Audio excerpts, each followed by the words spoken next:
Olá a todos, eu sou o Luca Mascarenhas Plaster. Eu vou estar introduzindo aqui com vocês o nosso projeto de Algoritmia de Dados 2, coordenado pelo professor Vanderlei, em nome do Instituto de Informática da UFG. Eu vou começar aqui compondo do que é formada a equipe e quais vai ser as vertentes abordadas por cada integrante, conforme planejado aqui. Basicamente, a equipe é formada por mim, pelo Yuri. Eu sou o Luca Mascarenhas Plaster, o Yuri Alexandre Alves Bó e a Maria Rafaela dos Anjos. Essa aqui é a nossa equipe que irá apresentar de como funciona, de certa forma, o nosso algoritmo.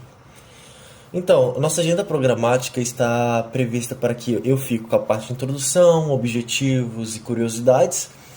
O Yuri ele vai mostrar o código-fonte do algoritmo feito em C, elaborado por nós.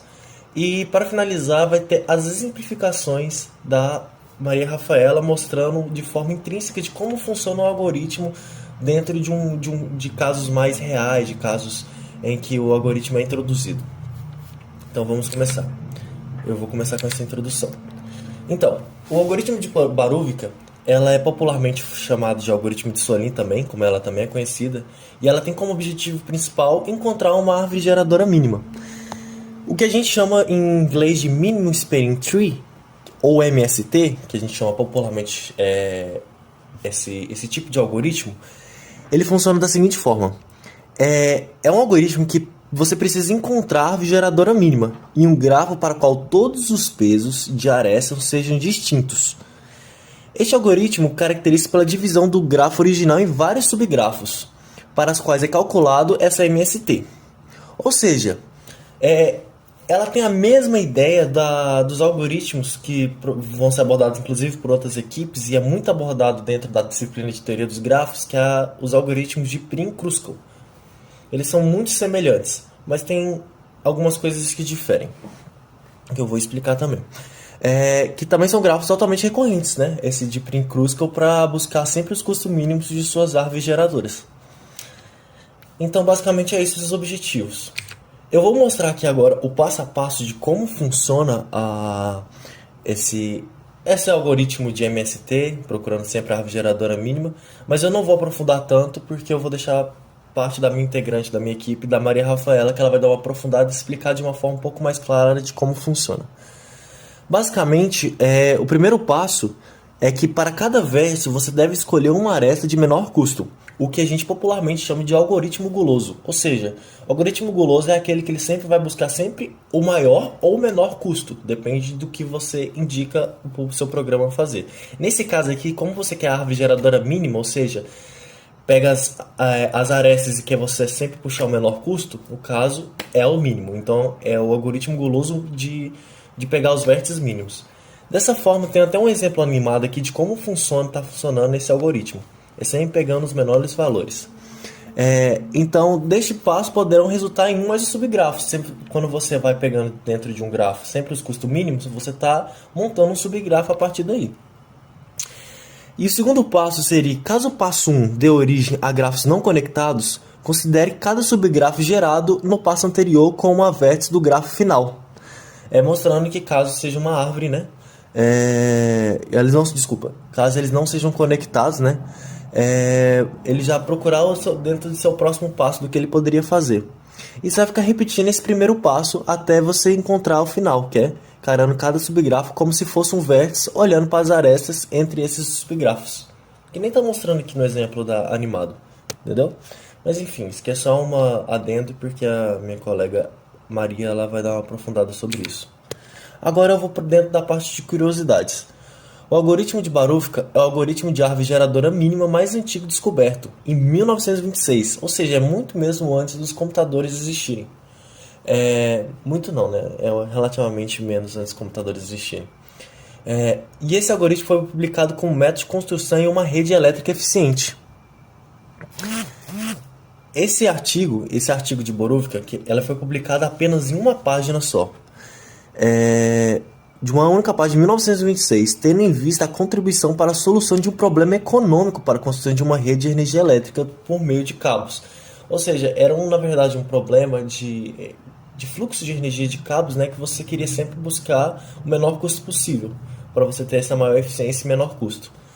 Então, essa foi a primeira ideia desse algoritmo de Barówka. E assim como o Prim-Kruskal, aqui inclusive está o exemplo da página de que foi publicada, né, por Barówka.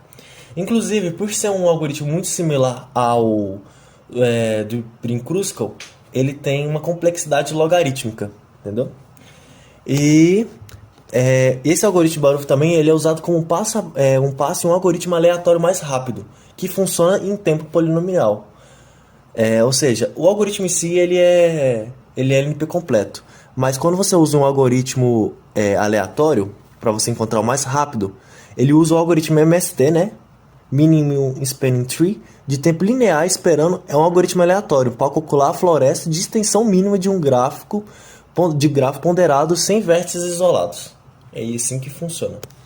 Então, basicamente é isso. A partir de agora é o código-fonte com o Yuri. Obrigado. Sou Yuri e eu vou falar sobre o código-fonte do nosso algoritmo.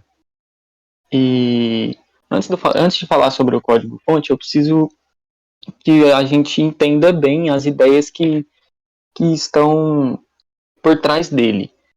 Por isso que eu fiz esse grafo aqui.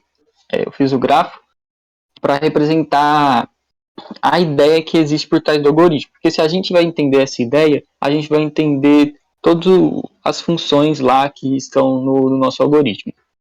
Ok. A ideia é que cada bolinha dessa do grafo, os vértices, eles vão representar um grupo. E inicialmente, o grupo só está composto por um elemento, né? O grupo 0 está composto pelo 0, o grupo 1 está composto pelo 1, o grupo 2 pelo 2, e assim segue para todos eles. E o que a gente vai fazer para gerar essa árvore de custo mínimo que vai percorrer todos os grafos, né?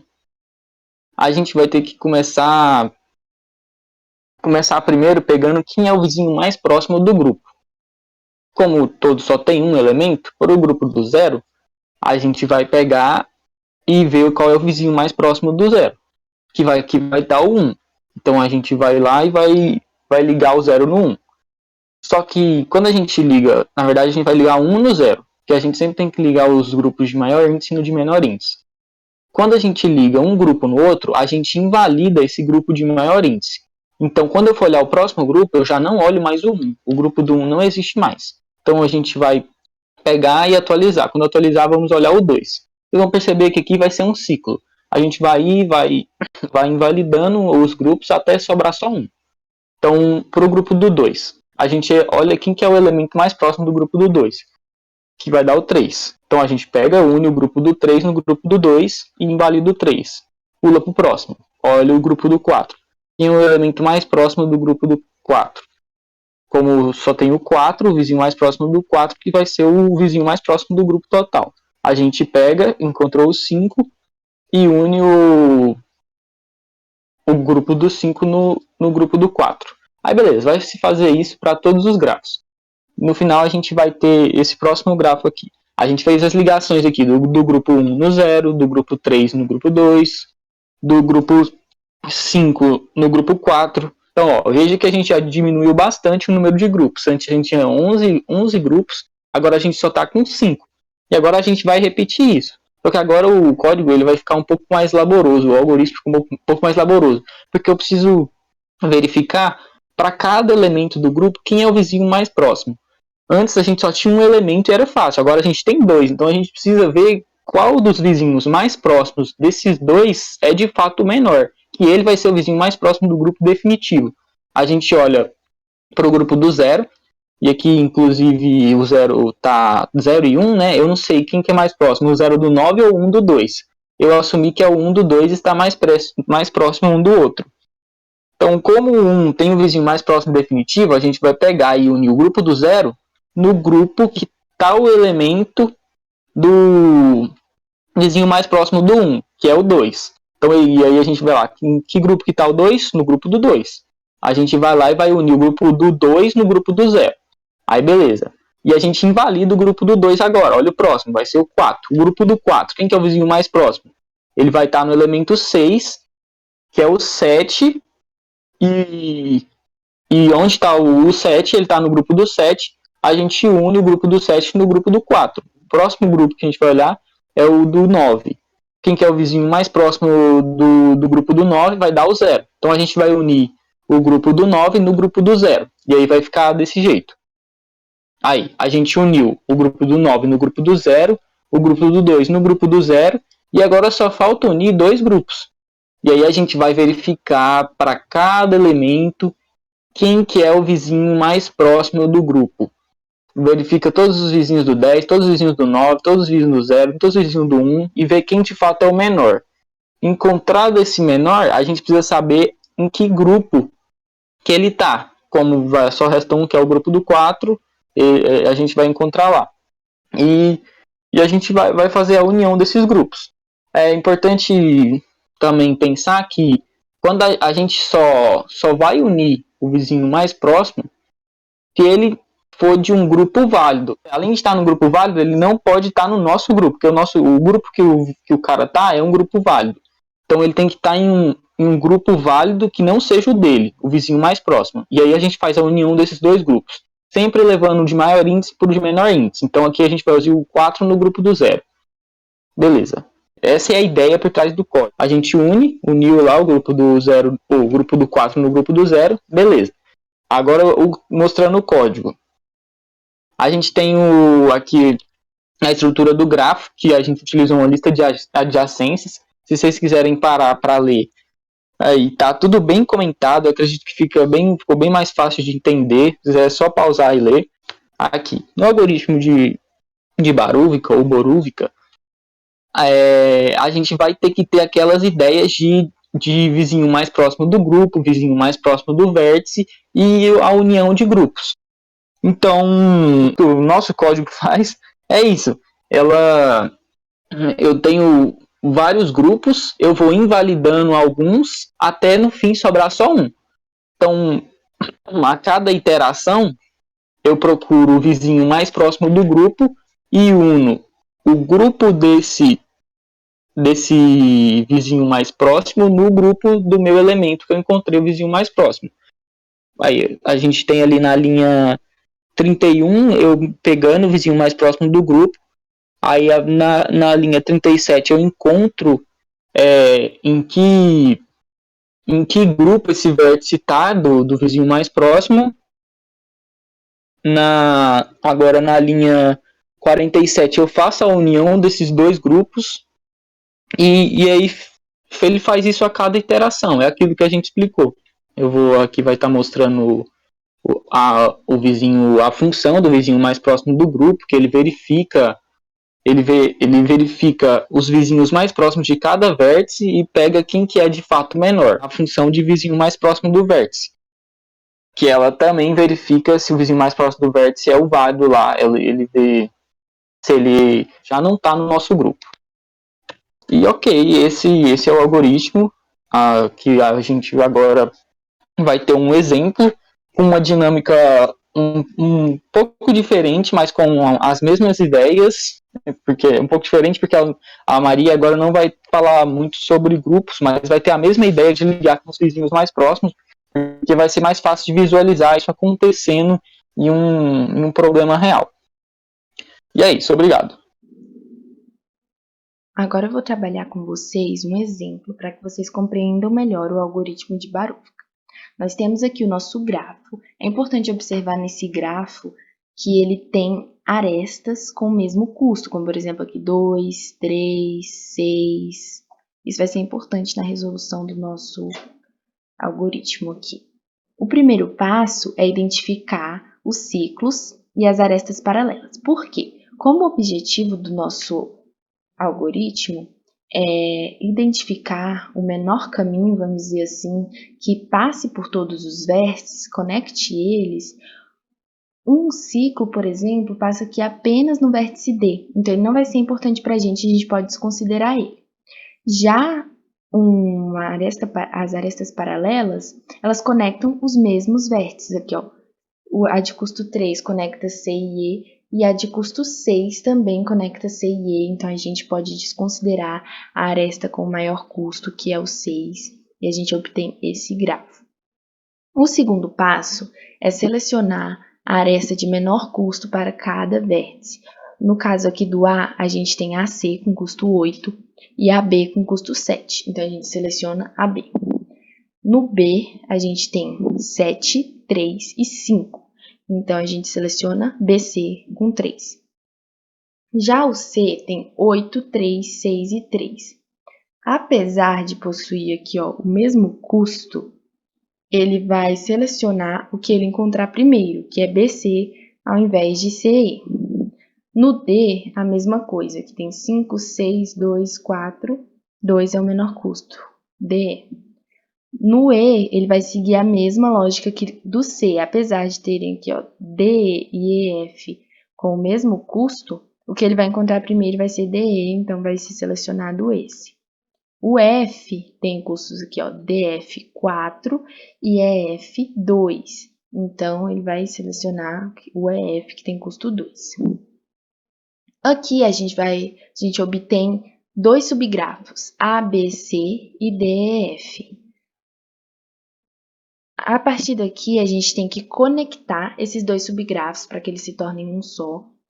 Então, a gente tem aqui, BD com custo 5, CD com custo 6 e CE com custo 3. A gente seleciona o menor custo, que é o 3, e conecta os dois subgrafos. Então, essa aqui é a nossa solução. E agora eu vou mostrar para vocês como ficaria se a gente trabalhasse aqui uma outra abordagem. O A, o menor custo é o 7, o B, menor custo é o 3, o C, se a gente estivesse trabalhando essa outra abordagem, que é um vértice não pode selecionar uma aresta que já foi selecionada por outro vértice. Então, o C não poderia selecionar BC. Ele partiria para o menor, a segunda menor aresta, ou uma que tenha o mesmo custo. No caso aqui, tem o mesmo custo, que é o 3, aí a gente selecionaria aqui CE com custo 3. O D continuaria aqui com DE com custo 2, mas o E não poderia continuar com DE, então ele partiria para EF, que também tem custo 2. Já o F não sobraria nada para ele, a não ser DF com custo 4, já que EF já foi selecionado pelo vértice E. Aí a gente obteria aqui, ABC, E, D, F, que voltaria para o E. Nesse caso, segundo o algoritmo, a gente não pode partir aqui de um vértice e voltar para ele. No caso, a gente parte aqui do E, vai até o D, o F e volta para o E. A gente não pode ter esse caminho. Então, a gente elimina a aresta com maior custo disso, que é o 4. Que a gente tem aqui 2, 2 e 4. A gente elimina o 4 e assim a gente obtém o mesmo resultado. É importante a gente observar também que a gente tem que ter n menos 1 arestas, tal que n é o número de vértices. Ou seja, a gente tem aqui 6 vértices, n menos 1, 5, então a gente tem 5 arestas, 7, 3, 3, 2, 2. A solução final é 17. Então, se a gente tiver aqui uma espécie de problema, vamos supor que um carteiro tem que entregar encomendas nessas casas A, B, C, D, E, F, e ele quer passar pelo menor caminho. Esse seria o menor caminho desse grafo, onde custaria para ele 17 metros, se a gente observar o custo como metros. Aqui eu selecionei um outro exemplo para vocês tentarem resolver aí. A solução dele é 27. E se vocês observarem, ele também possui os mesmos custos aqui, custos iguais. Se vocês tiverem alguma dúvida, podem nos mandar no e-mail sobre essa solução. Nós temos aqui na nossa bibliografia também os vídeos de onde eu peguei esses exemplos, então vocês podem ver lá a forma em que eles resolveram, mas eu peço que vocês tentem resolver da forma de vocês, para vocês identificarem se vocês realmente compreenderam o algoritmo. Se quiserem também, assistam o vídeo mais uma vez para tentar resolver e ver se vocês realmente entenderam com clareza. Muito obrigado. Qualquer dúvida ou sugestão, vocês podem enviar para o nosso e-mail, também para o professor.